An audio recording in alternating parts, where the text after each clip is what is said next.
Irmãos, nós vamos hoje refletir no texto que está no livro de Salmos,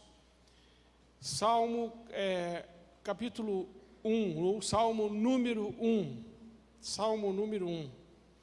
que diz assim: bem-aventurado o homem que não anda no conselho dos ímpios, não se detém no caminho dos pecadores, nem se assenta na roda dos escarnecedores.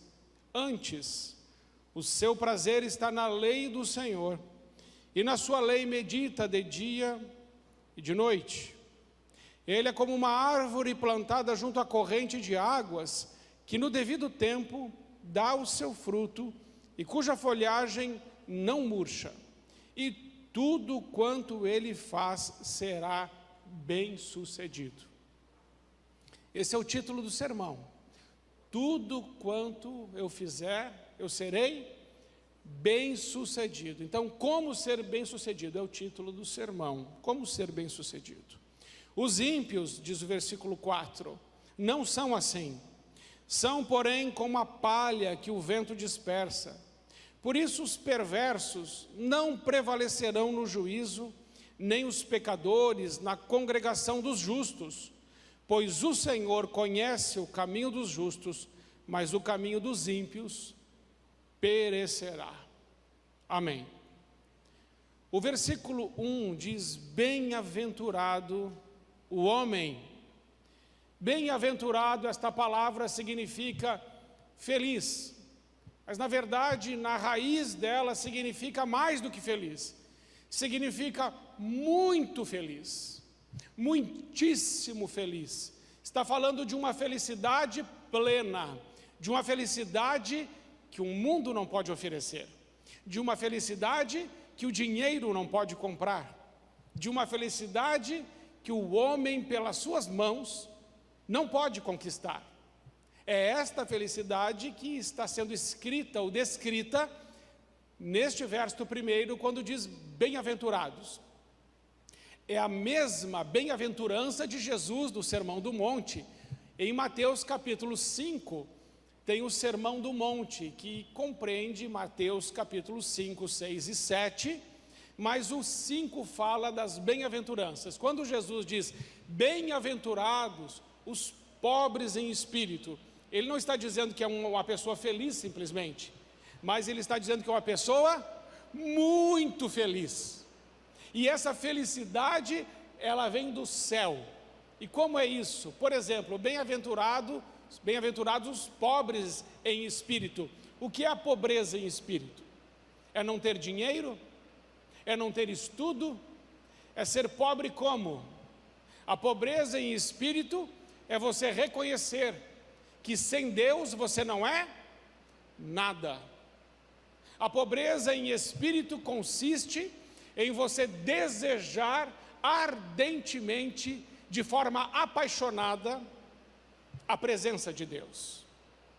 É quando você reconhece que Ele é mais importante do que o ar que você respira, que Ele é tudo para você, e que você faz aquilo que você louvou: tudo eu entregarei ao Senhor, porque Ele é tudo para mim.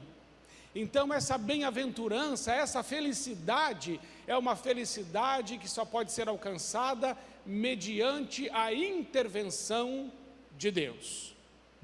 Então, bem-aventurados, felizes, são aqueles, ou o homem, que não anda no conselho dos ímpios, não se detém no caminho dos pecadores, e não se assenta na roda dos escarnecedores. Aqui o salmista está falando de 3 tipos de pessoas. E a primeira pessoa que ele está falando são os ímpios.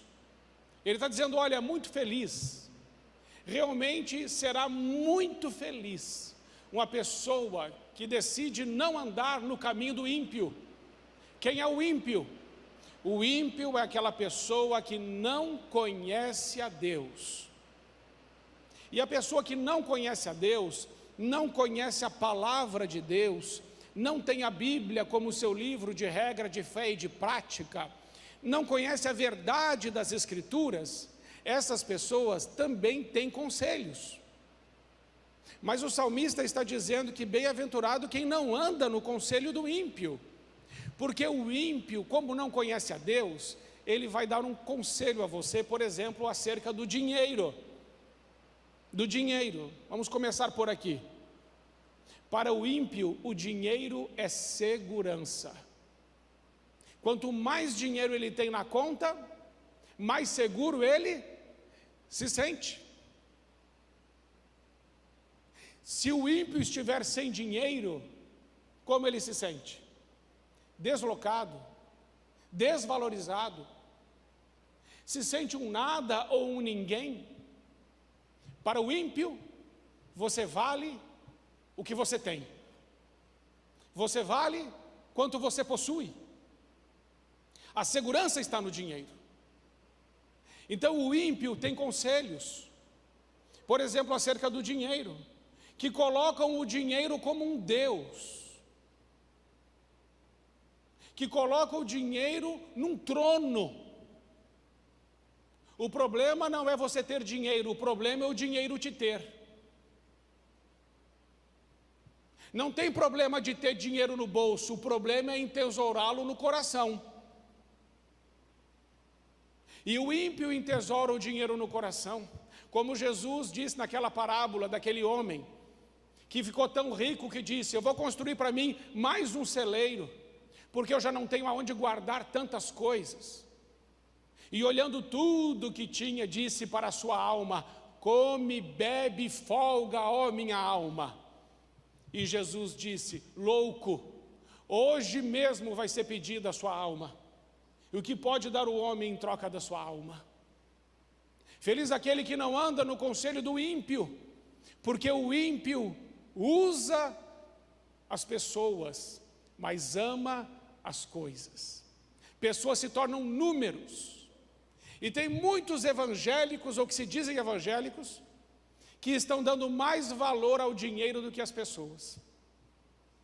Muitas famílias estão sendo destruídas, porque muitas pessoas que hoje estão na igreja estão ouvindo mais os conselhos dos ímpios do que os conselhos de Deus. Sua família vale mais de qualquer dinheiro que você possa ganhar. Sua presença na vida dos seus filhos vale mais de qualquer dinheiro que você possa ganhar. Até porque, irmãos, até porque o homem mais rico que já houve, Salomão, vai dizer em Eclesiastes capítulo 2, depois você pode ler Eclesiastes capítulo 2, mas lá está escrito que ele, o rei Salomão, bebeu os melhores vinhos, ele construiu os maiores projetos, ele teve 700 concubinas, 1000 esposas, ele foi um homem muito rico, ele foi um homem muito poderoso. Mas ele fala assim: nem uma casa que eu construí, nem um projeto que eu realizei, nem os melhores vinhos que eu bebi, nem os prazeres que eu tive. Ele falou: tudo isso é vaidade, isso é bolha de sabão, isso se esvai, isso é bobagem, ele disse. E aí lá em Eclesiastes capítulo 12, lá no final, acho que lá pelo salário no final do mês, é Deus. Porque o salário no final do mês pode faltar, mas Deus nunca falta. Nunca te deixarei, jamais te abandonarei. Lembram? O conselho do ímpio é: faça as vontades do seu coração, não negue nada à sua alma, conceda aos seus olhos tudo o que os seus olhos desejam. Mas a palavra de Deus diz: enganoso é o coração do homem, corrupto, perverso, traiçoeiro, quem o conhecerá? O ímpio confia no seu coração e procura atender os desejos da sua alma, mas aquele que crê no Senhor não atenta para os desejos do coração, porque o coração do homem é enganoso, é corrupto, é perverso. Como vamos confiar no nosso coração? A nossa confiança precisa estar na lei do Senhor, na palavra do Senhor. Por isso, não ande no conselho dos ímpios. Em segundo lugar, ele diz: não se detenha no caminho dos pecadores.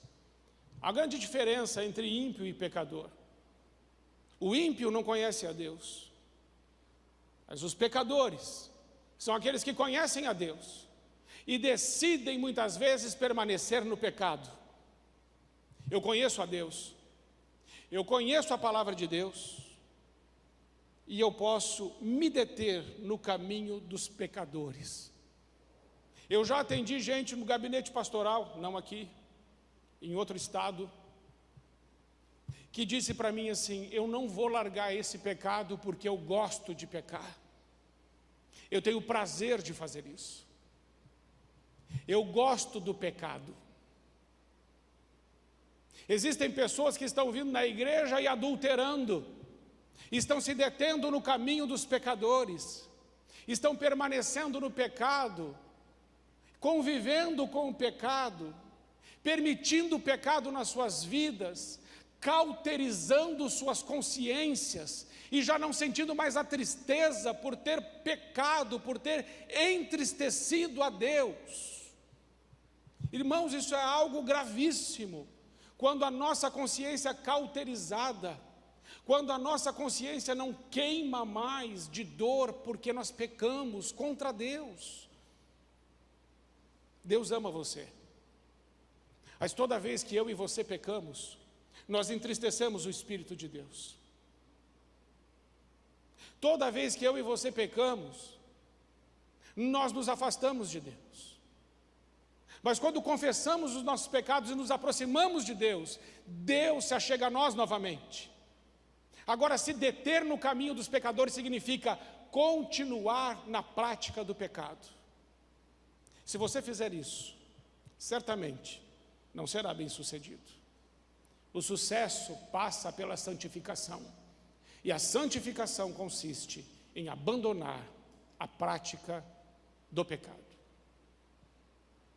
E em terceiro lugar ele disse: nem se assenta na roda dos escarnecedores. Quem são os escarnecedores? São aqueles que zombam de Deus e da sua palavra, zombam do Evangelho, zombam da cruz de Cristo, zombam da salvação, zombam dos cristãos, os zombadores, aqueles que colocaram um capuz na cabeça de Jesus e bateram com varas na sua cabeça e disseram a Jesus: quem te bateu? Não é você o Cristo? Não é você o poderoso? Quem foi que te bateu? E batiam na cabeça dele, e escarneciam, e se ajoelhavam na frente dele, humilhando, provocando, zombando de Jesus. Cuspiram no rosto dele. Disseram a ele: se tu és o Filho de Deus, então desce dessa cruz. Os zombadores, os escarnecedores, esses provocadores. A palavra de Deus diz: não se assente nesta roda, não dê conversa a essa gente, não participe de conversas com essas pessoas, não tenha comunhão com essas pessoas. Porque se você fizer isso, você será contaminado por essas pessoas e daqui a pouco você pode estar fazendo a mesma coisa. Porque se você observar o texto, ele é progressivo. Ele diz assim: não ande com o ímpio, não se detenha com o pecador, não se assente com o escarnecedor. Não ande, não pare, não sente. Percebeu a progressão do texto? Não ande, não pare, não se assente.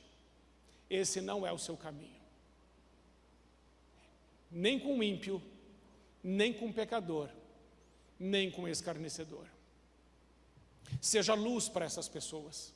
Peça para Deus usar a sua vida, mas não compactue com essas pessoas. Porque o salmista está dizendo que Deus não se agrada disso.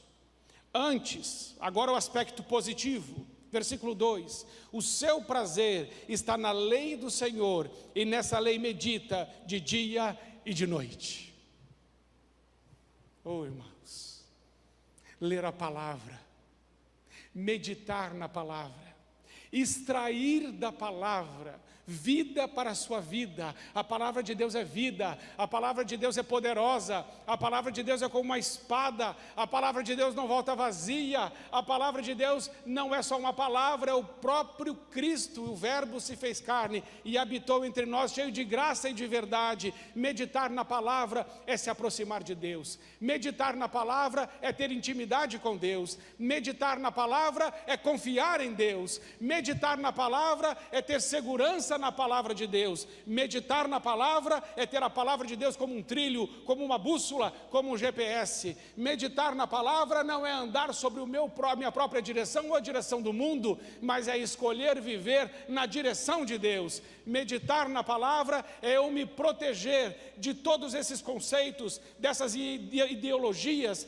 da alienação do mundo, é me proteger desses conselhos errados, é me proteger dos escarnecedores, dos pecadores, dos ímpios, é confiar em Deus, na sua palavra, nas suas promessas, na sua graça. Medite na palavra de Deus. Meditar na palavra de Deus não é ficar parado somente e ficar pensando na palavra. Não é só isso. A palavra meditar no hebraico significa pronunciar em voz audível. A palavra meditar significa pronunciar em voz audível. O que isso quer dizer? É pegar a sua Bíblia e você vai meditar na Escritura. Como você vai fazer? Você vai ler o texto: bem-aventurado o homem que não anda no conselho dos ímpios, não se detém no caminho dos pecadores, não se assenta na roda dos escarnecedores, antes o seu prazer está na lei do Senhor, e nessa lei medita de dia e de noite. Você chega no versículo 3, ele é como uma árvore plantada. Onde eu estava meditando nesse texto, o versículo 3, e saltou aos olhos. Porque a pessoa que faz todas essas coisas e medita na lei do Senhor, se afasta do mal, se afasta do pecado, se afasta daquilo que Deus não quer, ama as pessoas, ora pelas pessoas e procura ser um instrumento da graça de Deus na vida das pessoas. O que vai acontecer com essa pessoa? Vai acontecer o que está no versículo 3. É como uma árvore plantada junto à corrente de águas. Você está entendendo o que ele quer dizer?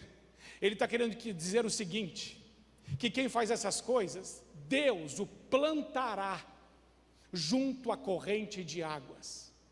Você não nasceu ali, você não pertencia àquele lugar abençoado, você estava na verdade num deserto. Eu e você estávamos mortos nos nossos pecados e delitos, sem Deus no mundo e dignos somente do inferno. Mas quando nós aceitamos Jesus Cristo como nosso único, suficiente Senhor e Salvador, e nós o amamos de todo o coração, e Ele nos tirou das trevas para a luz, do ódio para o amor, do mundo e nos transportou para o céu, e das trevas para a luz. Então o que Ele fez? Ele nos plantou de novo, Ele nos deu vida de novo. Um homem que medita na palavra de Deus de dia e de noite, ele é plantado junto às correntes de águas. Deus pode plantar você num lugar aonde as suas folhas nunca secarão, e no tempo certo você sempre vai dar fruto, porque você está junto às correntes de águas. Ser plantado é uma escolha de Deus, deliberada de Deus. Ele decide quem Ele planta, quem Ele não planta, quem Ele leva, quem Ele não leva. É condicional. O verso 3 é condicional. Nem todos serão plantados junto às correntes de águas, mas aqueles que estão ouvindo o que Ele está dizendo no verso 1 e no verso 2. E esses que forem plantados, as suas raízes terão águas constantes. Serão como o cedro do Líbano. O cedro do Líbano, quando é plantado, ele leva 3 anos para crescer 50 centímetros, 1 metro, mais ou menos isso. 3 anos, ele não cresce nada, 50 centímetros. Mas as raízes do cedro, nesse tempo, crescem 1,5 metros. O cedro, quando ele é plantado, ele não cresce para fora da terra, ele cresce para dentro da terra, porque ele está procurando água, e as suas raízes vão. E quando encontram rocha, elas abraçam a rocha e continuam ainda cavando até achar água. Quando o cedro acha água, ele para de crescer nas raízes e ele começa a crescer na superfície e ele chega a 40 metros de altura. E depois não tem vento que derrube, não tem tempestade que abale, não tem ninguém que arranque, porque as suas raízes encontraram as águas e as suas folhas ficam sempre verdes. Sabe por que tem muita gente que está secando? Sabe por que tem muita gente que não está frutificando? Sabe por que tem muita gente que está sonhando, mas não está tendo nenhum resultado? Porque as águas, as raízes ainda não chegaram nas águas, e as águas são símbolo do Espírito Santo de Deus. Aquele que medita na lei do Senhor de dia e de noite, está dizendo: Espírito Santo, vem sobre mim, me enche, me ilumina, me capacita, me dá inteligência, me dá entendimento, me dá revelação, me dá palavra de conhecimento, guia os meus caminhos, me livra do mal, coloca a Tua palavra nos meus lábios, usa-me para a Tua glória, Senhor, eu vivo para a Tua glória. Você entende isso? Se você não fizer isso, você não vai frutificar. Se você não fizer isso, os seus planos não serão bem-sucedidos. O salmista está nos ensinando um caminho de vitória, um caminho de conquista, um caminho de sucesso, que passa pelo afastamento de tudo aquilo que não é de Deus, e se achegar a Deus e a sua palavra, e meditar na sua palavra. Então eu preciso te fazer uma pergunta: quanto tempo você está dedicando na leitura das Escrituras por dia? Quanto tempo Deus tem da sua agenda? Quanto tempo você está orando todos os dias e dizendo: Divino Espírito Santo, enche a minha vida no dia de hoje e usa os meus lábios e a minha vida para a glória e exaltação do Teu nome. Ah, Espírito Santo, esse sol que fez hoje, 47 graus de sensação térmica, você sentiu? As suas folhinhas como é que ficaram? É para secar qualquer folha. Mas a palavra de Deus diz que quem está com a raiz nas águas do Espírito, não tem sol, não tem deserto que faça secar aquelas folhas. E sabe qual é outro ensinamento que a gente tira daqui? Quem está bebendo água do Espírito não é refém de chuva. Chuva é circunstancial, às vezes chove, às vezes não chove, às vezes ela vem, às vezes ela não vem. E aí quem está bebendo água de chuva, uma hora tem folha verde, uma hora tem folha seca, uma hora está lá em cima, outra hora está murcho. Mas quem está bebendo das águas de Deus, está sempre com as folhas verdes, e no tempo certo está lá o fruto. É isso que Deus espera de nós, irmãos.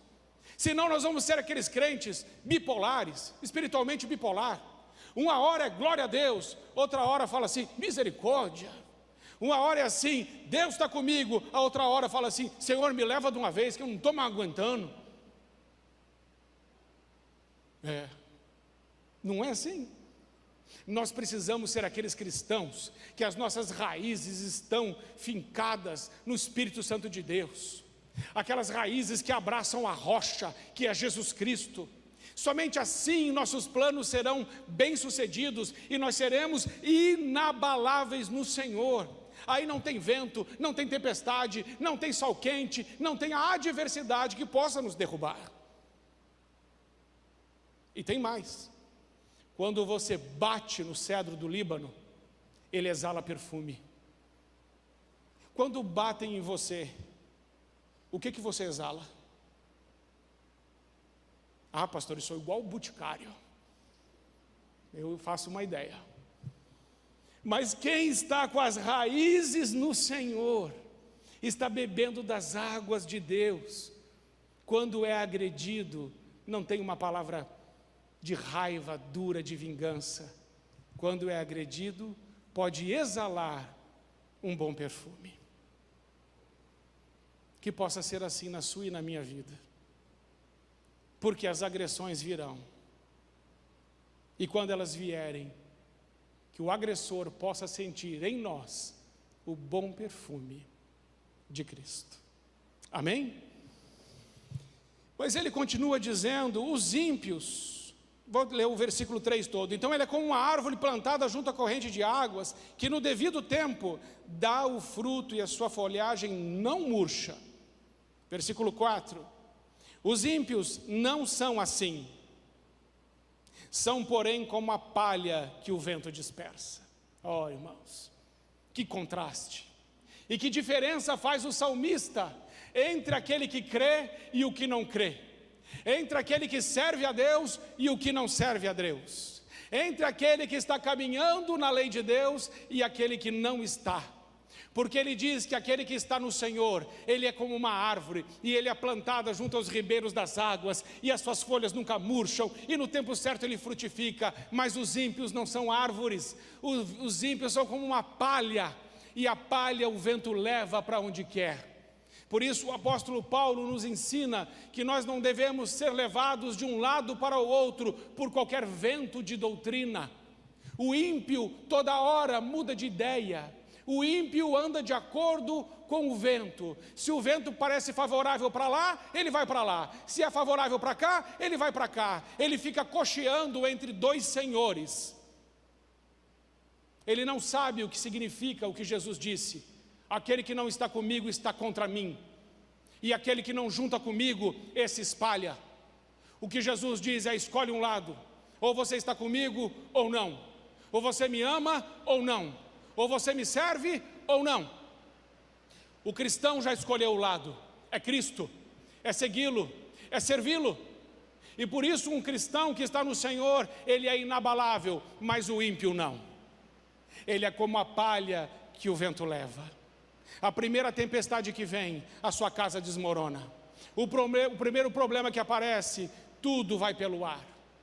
É por isso que nós vemos hoje tantos suicídios, tantas separações, tantos divórcios, tantos relacionamentos ruindo, porque são como palha. O primeiro vento que sopra, tudo se acaba. Mas quem está no Senhor pode resistir às mais fortes tempestades em pé, inabalável nele. Amém, irmãos? Versículo 5. Por isso, os perversos não prevalecerão no juízo, nem os pecadores na congregação dos justos. Quem são os justos? O justo não é aquele que faz tudo certinho. O justo não é aquele que faz tudo perfeito. O justo é aquele que foi justificado pelo sacrifício vicário substitutivo de Cristo na cruz. O que é ser justo? É ser comprado pelo sangue de Jesus. O que é ser justo? É aceitar o sacrifício de Jesus Cristo naquela cruz por nós. E Jesus, ao morrer na cruz, nos justificou diante do Pai, pagou o preço dos nossos pecados e cancelou a dívida, o escrito de dívida que havia contra nós, foi pregado na cruz. O que é ser justo? É ser de Deus. O que é ser justo? É entregar a vida a Deus. O que é ser justo? É aceitar o sacrifício de Cristo em meu favor. Justo não tem nada a ver com mérito. Ninguém se justifica diante de Deus. Justo é ser lavado e comprado pelo sangue de Jesus. Os ímpios não prevalecerão no juízo, porque não terão como se justificar diante de Deus. Somente os justos, que reconheceram o sacrifício vicário, substitutivo de Cristo, lá naquela cruz, em nosso favor. Você reconhece isso? Que Jesus morreu por você naquela cruz? Você reconhece o preço que Ele pagou? Você reconhece a dor que Ele sentiu? Você reconhece os pregos nas mãos de Jesus, nos pés de Jesus, a coroa de espinhos na sua cabeça? Se você reconhece, então é necessário que você diga ao Senhor: Senhor, ajuda-me a viver uma vida que valha esse sacrifício. Ajuda-me a viver uma vida que exalte o Teu nome. Ajuda-me a viver uma vida que produza frutos para a Tua glória. Para concluir, irmãos, Pois o Senhor conhece o caminho dos justos, mas o caminho dos ímpios perecerá. Existe um caminho que leva ao sucesso, existe um caminho que perecerá. Existe um caminho que é de vitória, existe um caminho que é de morte, existe um caminho que é de vida e paz, existe um caminho que é de guerra e morte. Coloco diante de vocês, diz o Senhor, a vida e a morte, o bem e o mal. Escolhe, pois, a vida para que viva. Vamos ficar em pé?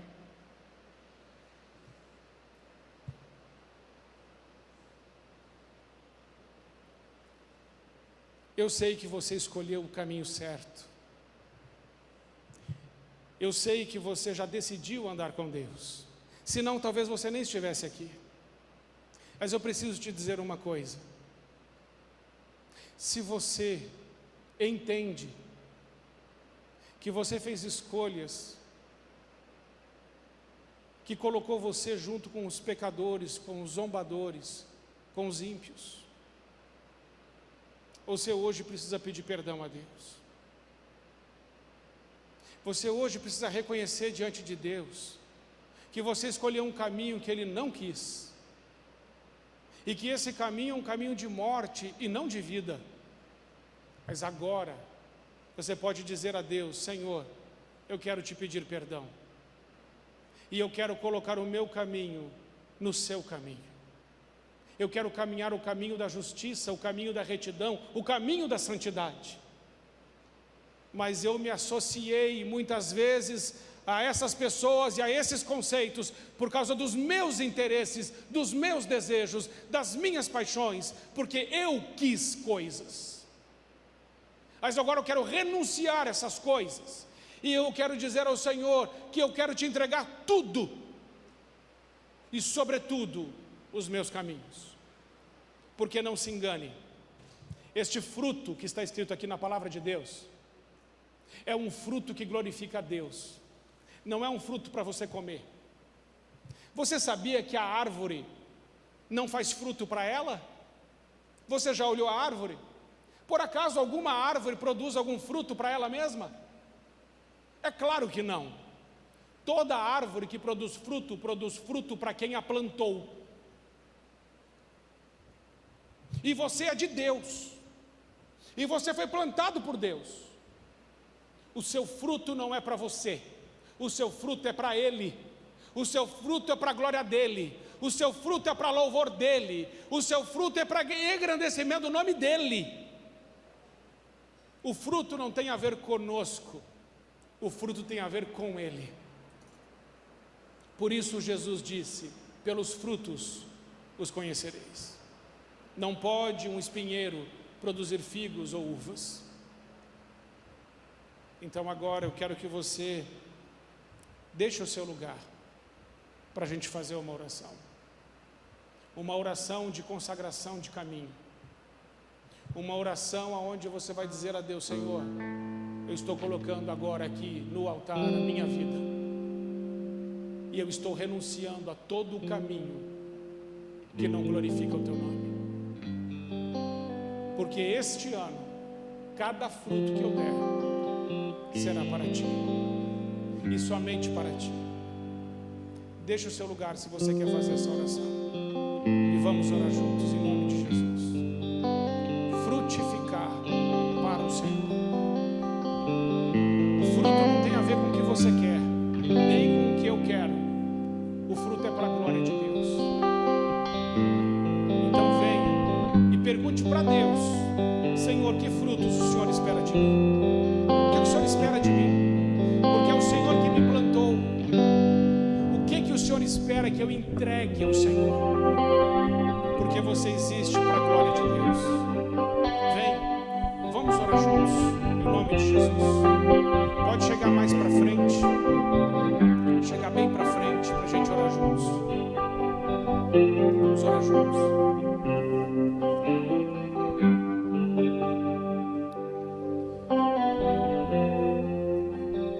Vai orando você agora e vai falando com o Senhor sobre os frutos que você já deu, sobre suas escolhas, sobre suas companhias, Vai falando com Deus sobre os caminhos que você tem escolhido.